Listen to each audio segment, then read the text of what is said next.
Welcome to Geeks Corner. I'm Mr. Daps. I'm Katie. And we're so excited that you're here on a autumnal Tuesday night. Ooh, autumnal. Yes, in September. Well, as fallish as they get here in Southern California. Yeah. But welcome. Welcome to I thought you were going to jump in and say something. There you go. Say that. What should people do, Katie? This is my best dinosaur noise. Okay. Anyway, It's supposed to be a raptor or something? Yeah. Okay. Welcome to Geeks Corner. You should go into the chat and you should tell us what your favorite fall beverage is. Somebody is saying autumn all night, and we'll not saying autumn or autumnal or whatever. I'm just gonna say fall. Fall is fine. Just gonna fall. It's fall, y'all. I see Itzy likes the pumpkin spice cream chai, which I have not had. I've had the pumpkin spice latte, but not a cream chai. Have you ever had a chai? Yeah. Oh, that's shocking. I would not have expected you. It only comes iced. Yeah. The pumpkin cream chai. Oh, okay. I thought chai you meant. Comes hot. I was like, I've had a hot chai, but yeah, chai comes hot. I don't care either way. A pumpkin cream chai only comes iced. So I drink it too fast. The problem with ice drinks is I drink them too fast. Yeah. Okay, that's interesting. What would you choose as your fall drink? Like a cider. Mhm. Like a hot apple cider on a cool evening. So honestly, my perfect fall beverage is a hot toddy. Oh, okay. With like a cinnamon stick. Okay. Like a nice crisp Halloween evening with a hot toddy. Mm-hmm. That to me is a great night. Okay.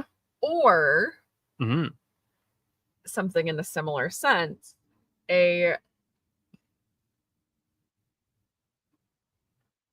warm apple juice with cinnamon, and then you put bourbon in it.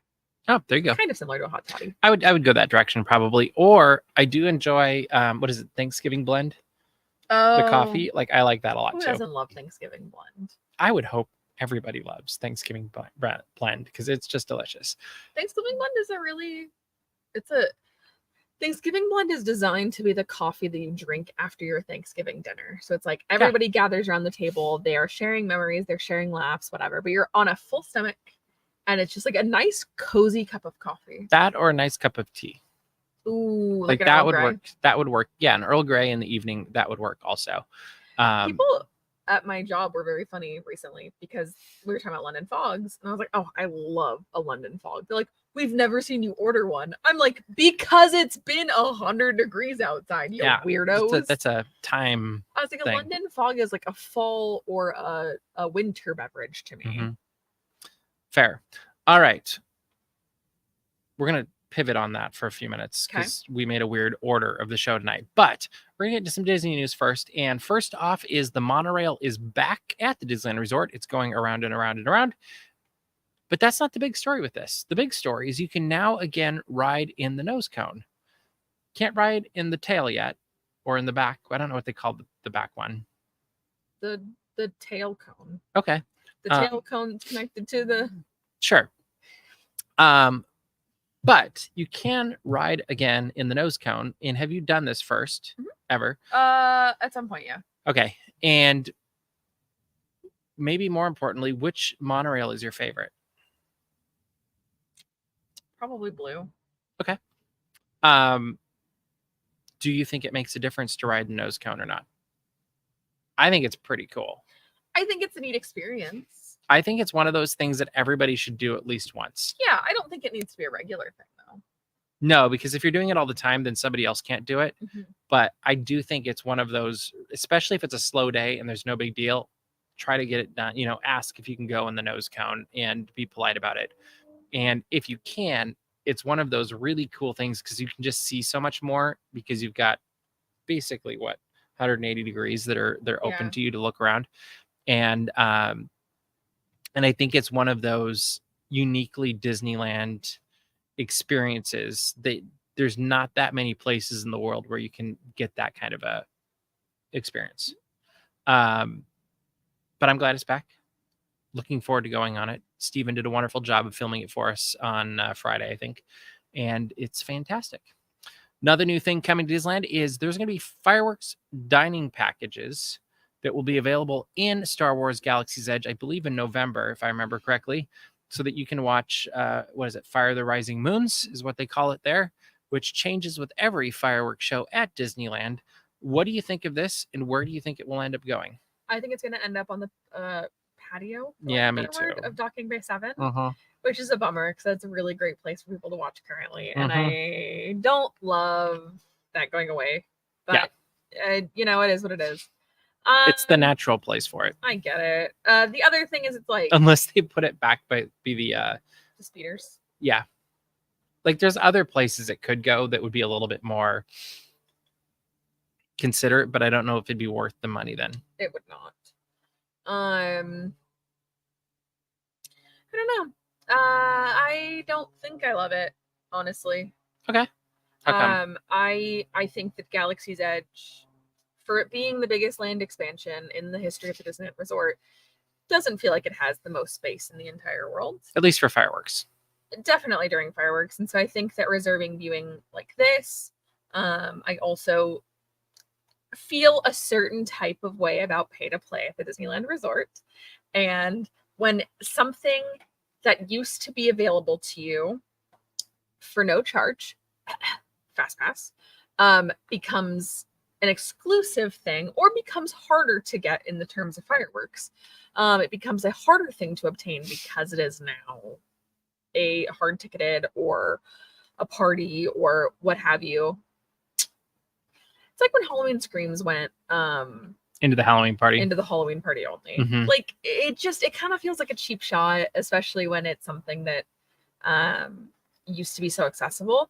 Do I think this is a bad idea? No, I think this is a great idea. Like I totally see why they're doing this, but as a fan on the other end of it, like, I don't love it. I think my my thought for it being is, yeah, it's fine if you do it. I would put it in a place where it's not penalizing those that don't do it. Yeah. So then it truly is an add-on of like, yes, you're getting a decent spot, but you're not taking the best spot just because you paid, because you're getting dessert or whatever it is that comes with it too. And I'm assuming beverages or something.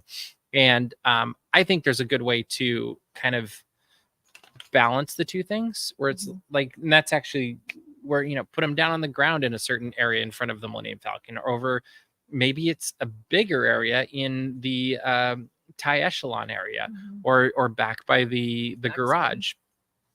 And I think there's ways you can do it that you can make both parties happy.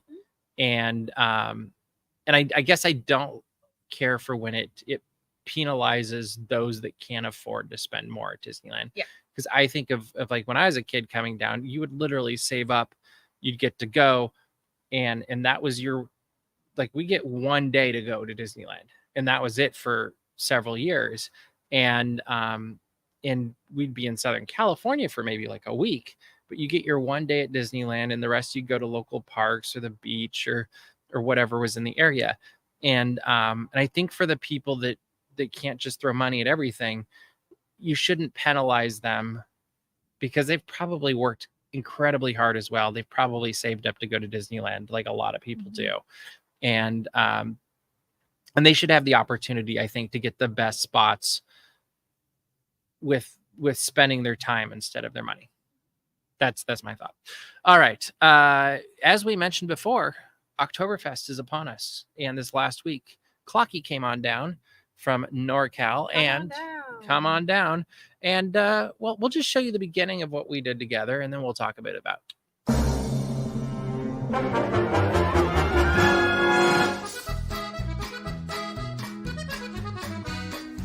Happy Oktoberfest, everybody. It's me, Mr. Daps, and I'm here with Clocky and Katie, where everybody goes for Oktoberfest, and that's Disney California Adventure, right? Let's do it. So what we're going to do is we're going to look for all of the Oktoberfest beers, let you know where to find them, and let you know what we think about them. Should we go find some beer? Let's go find some beer. Let's go find some beer.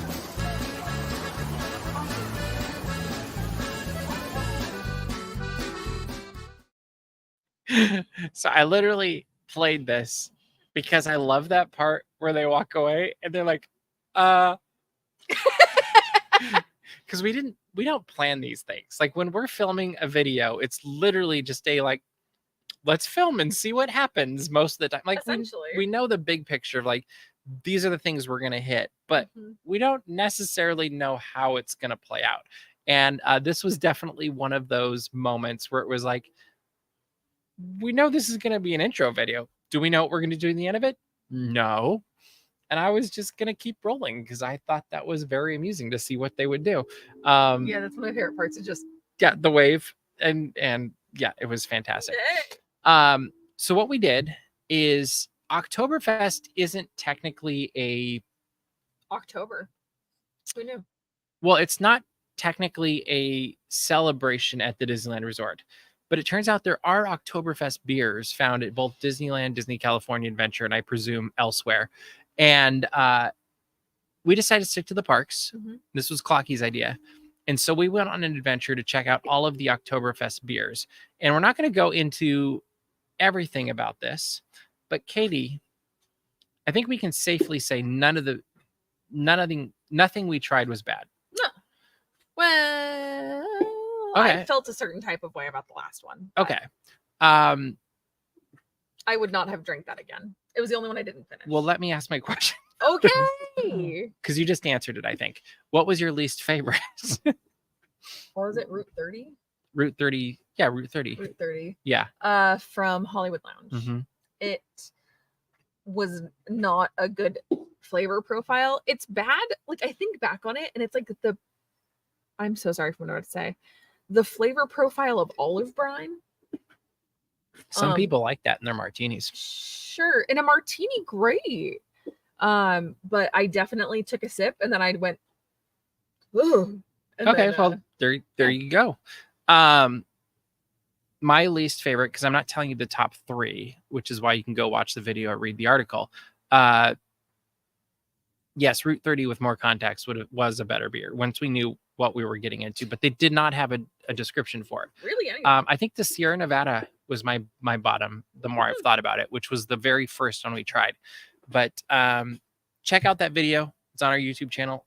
We've got all of the notes on Daph's Magic. It'll be in the notes for this show also once we get it up. But it was a lot of fun. If you have ideas for what you'd like to see us go on a quest for, the 3 of us in the future, let us know in the chat as well, or on the comments if you're watching this later. And we'll have more quests in the future. It'll be a lot of fun.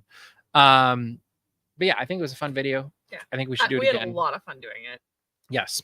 Another fun thing that we enjoy doing is watching Indy be crazy. And last week it was still very hot. This week it is not. But here is Indy figuring out how to get his ball out of the pool.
There he goes.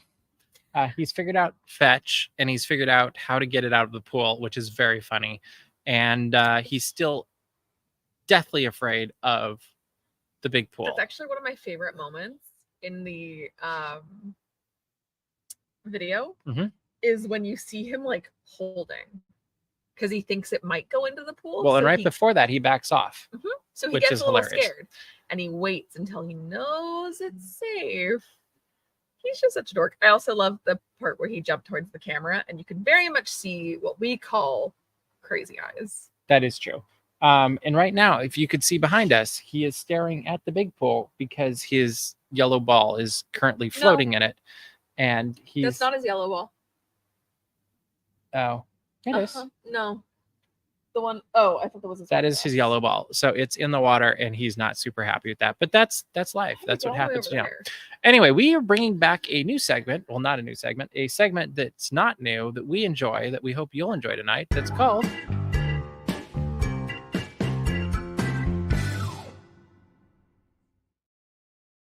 That's right. It's time for Not So Magical Markup, Disney versus eBay. And this week we are all from the Disney store or eBay.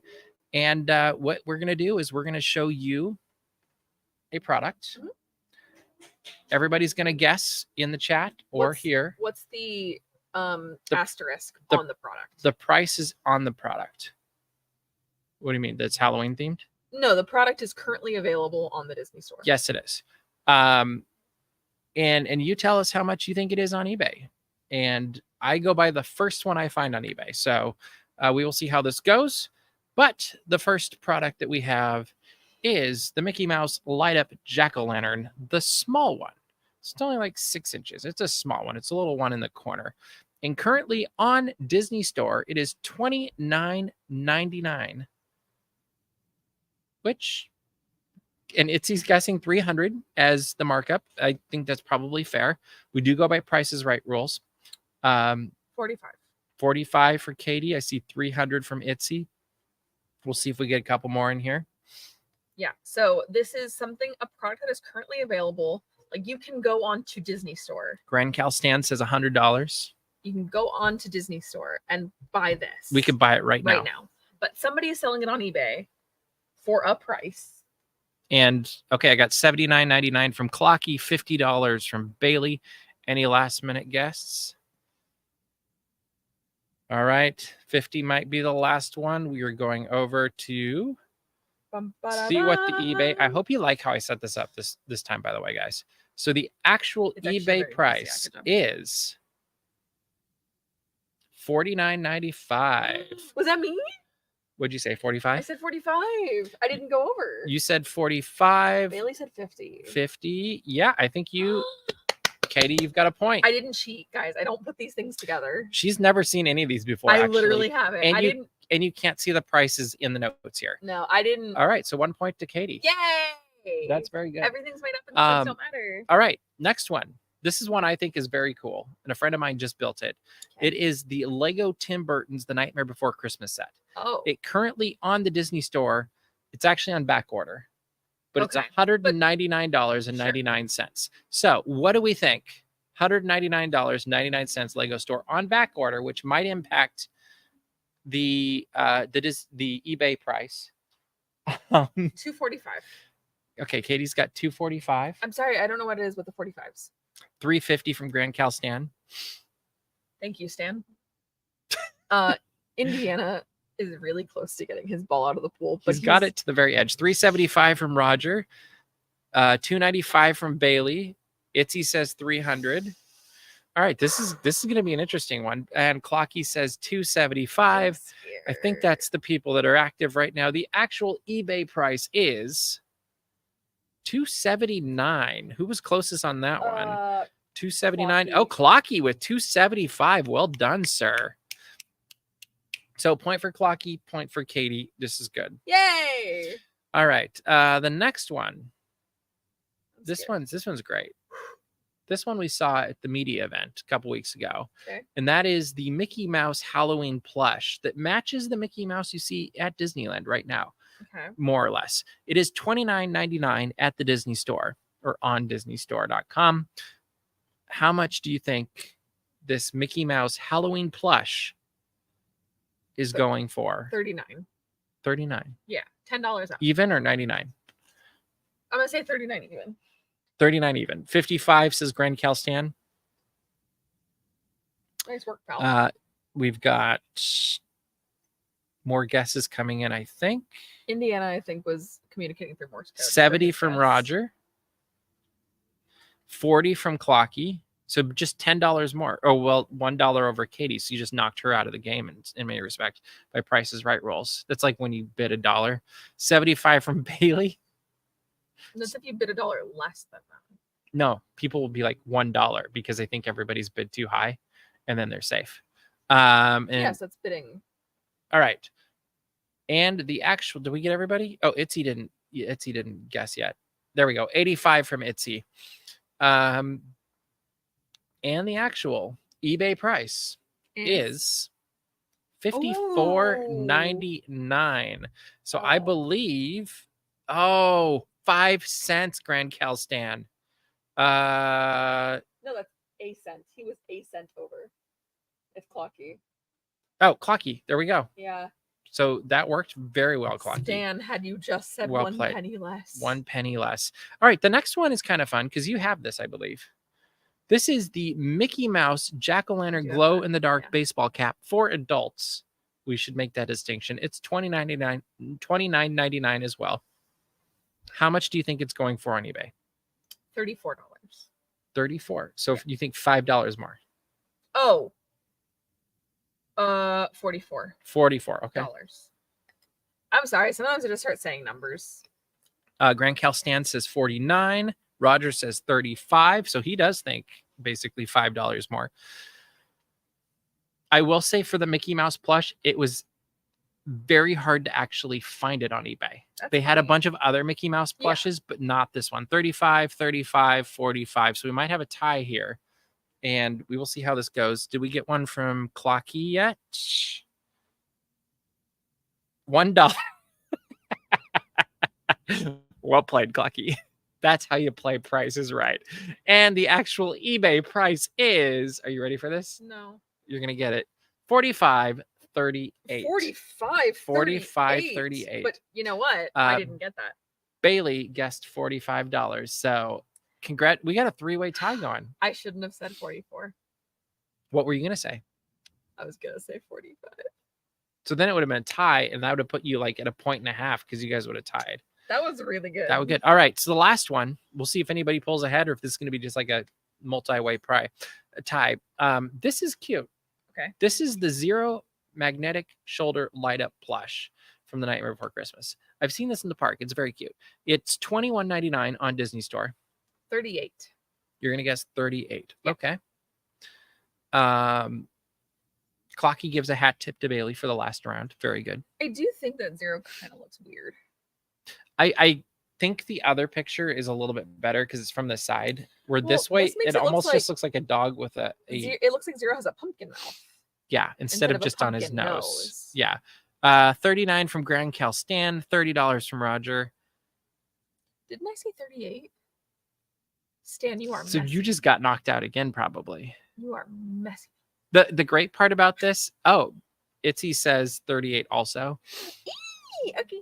39.50. Oh, we're playing this game. 39.50 from you saw it before I did. We're playing this game a lot of different ways. All right, this is fun. All right, I think that's everybody, right? I'm scared. And the actual eBay price it'd be funny if this was the one that was lower because sometimes that happens. It does happen sometimes. $15. It was the one that was lower. That knocked everybody out, huh? Yeah, none of us got it. So it's a 3-way tie. Okay, well there we go. That was. Mm-hmm. Yep. That was Not So Magical Markup.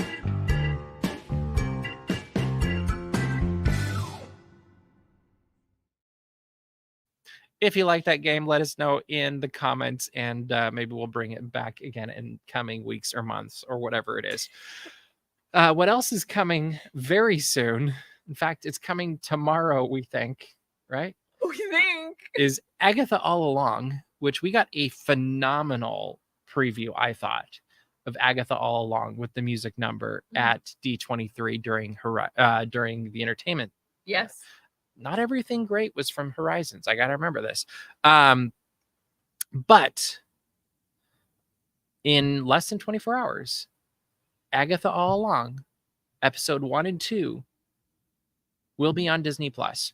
And we have some new things from this in the last week or so. We got a remix of Agatha All Along, which was kind of fun.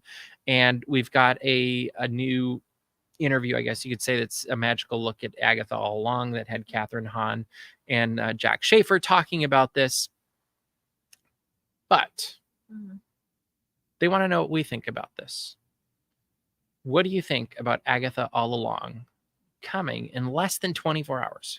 I am so excited, especially now that the weather has dropped just a teeny bit, because I will be in the perfect space to get on my gym jams and get into my Halloween blankets and get excited for a spooky show. I really love horror. I love scary things. And this isn't going to be outright horror or outright terror. But it's going to be a nod in that direction, I feel Yeah, like. I think there's going to be fun homages, and I think that it's going to be... And supposedly there's some jump scares. Which I'm scared of jump scares. But I'll be brave. That's why I've never played Five Nights at Freddy's, because I'm scared of jump scares. But I am very excited about this. I love... Fall is my favorite time of year, like by far. I love Halloween, especially. It's my favorite holiday. So I'm excited. I just think this is going to be a really fun show. And also, WandaVision is still one of the best things that Marvel has put out, period. If not the best series at the very least. Best series, absolutely. By far. But I'm saying it's one of the best contenders for anything. I agree. I think it says loads that we have had multiple group texts from different people that we know that have been about Agatha All Along in the last couple of days. Yeah. And yes, there's been chatter about it beforehand, but as it's getting closer, I can't think of the last time we've had something that's gotten this much momentum leading into a Marvel series, other than maybe WandaVision. Yeah. WandaVision got a lot. Like WandaVision got, because they did great marketing on that, and you didn't really know what you were getting. No idea what you're getting into. And this one is kind of similar in that regard, where you know the general premise, and you know, like, hey, this is the path, the road they're going to be taking. But there is so much we don't know about how they're going to do it, how dark they're going to go, how far they're going to go with some of these things. And there's some fantastic actors in this. Like, this might be, like, other than the Avengers in some regards, this might be the most star-studded cast that we've seen, really. And the fact that Patti LuPone is doing this, that's nuts to me. There's so many good people. And so I think there's a lot to look forward to in that regard. I also wondering, and we have an article coming up in the next 2 days, thanks to DC, is she and I were texting the last day or two, and some of the things that they're saying, hey, these are good comic books to read before, not to give away too much of her article, but I'm going to say 2 words: Young Avengers. Oh, okay. Which is not where I thought the show was going to go, but we'll see. That's all I'm going to say. I really... Like, that's exciting. Also, I just wanted to say this just because it's like one of those, remember when one of those really fun things about WandaVision is, yes, as Itzy said, it was very early in the Disney Plus. That level of, like, delusion and creativity, theory hunting is something you only see with Swifties. Like, that's Mephisto. That's Mephisto. Or Sherlock fans. Okay, well, that was a different level of crazy people. I think it's the same level. They're all like, connected. Welcome to Geeks Corner Plus, by the way. But no, I think you're right. I think about that a lot, and I think about Twitter.com back when it was actually still Twitter.com and did not redirect anywhere else. And the amount of people being like, Well, there was an M on the wine bottle. M for Mephisto. Mhm. There's a fly. The fly is Mephisto. Like, I think about that very frequently. Yeah. And I think that this is just going to be good, campy fun, kind of like WandaVision was. I'm hoping so. Yeah, Yeah. I think it's gonna be a lot of fun, and I think the thing that I hope they know is how you really have to hook them in those first 2 episodes. Yeah. Because we've seen with other series where if you don't get them because you're doing too much storytelling or something or explaining or whatever, you really do have a limited time for people to really get into this. And I hope they do, and I hope it's fantastic. Looking at the chat, because that's what we do during, even more so during Geeks Corner Plus. So if you have anything you want us to respond to, let us know in the chat. I see Clocky says his favorite holiday is the Dapsies or Geekmas. Yeah. I think those are very good choices. I also think this is, I just want to talk about this while you were reading things. That was all I had to read. Go Okay. ahead. You were looking. Anyway, WandaVision is some of the most like fun camp, like whatever of the MCU, right? Mhm. Like, it's when I think about that, I think of like, I'm like, that's a rollicking good time. Like, that is Which I want more of. such fun. But then I also think how that's delivered the greatest gut punch that the Marvel Cinematic Universe has ever given me, and that was to grow old in V. I don't think I've ever cried like that with Marvel. Like, that was like heaving guttural. It was just good sobs. storytelling. Incredible. Yep. But you think about it, like, that's the same series. Mhm. The Dichotomy of Man. Yeah, they did a fantastic job. I want to rewatch WandaVision now. I don't know if we have time before don't. Agatha. We don't. Clocky's asking, do we get a Mephisto in this series? That is, you never know. Like, I feel like at some point it's gonna happen, but who knows if this is it? If it's not, like, anything could happen. The Dick Van Dyke Show reference really was good. amazing. Totally agree with you, Caleb. And it'll be very interesting to see how many nods and connections there are in Agatha to WandaVision beyond the first. Like, I assume the first episode is going to basically be the arch between WandaVision and where things are now and where they're going. And so it'll be interesting to see if there's those nods back as the series goes on, or if it goes its own path, which could be very cool too. And we'll find out very, very soon. All right. It looks like that is about what we got in the chat. So, Katie, what should people do? You should go to dapsmagic.com, check out all the Disney and geek news as it happens, subscribe to our mailing list, and also find our Patreon. We've got a lot of really fun things to do on there. We have a pre-show to this show that we do every single week that you get to see me go fishing in the pool for dog toys on accident, because that's what happened during the pre-show this week. It's a lot of fun. Join a community of cool people and also get a shout out in the credits. That's exactly right. Also, make sure to subscribe to our YouTube channel. We've got a ton of videos that are going up on a very regular basis as we get closer and closer to 90,000 subscribers and then 100,000. That's the real goal, right? Well, that's the next goal point. Yeah. That's what I should say. Yeah. But that is all the time we have for you this week. So we will see you around the corner. Bye.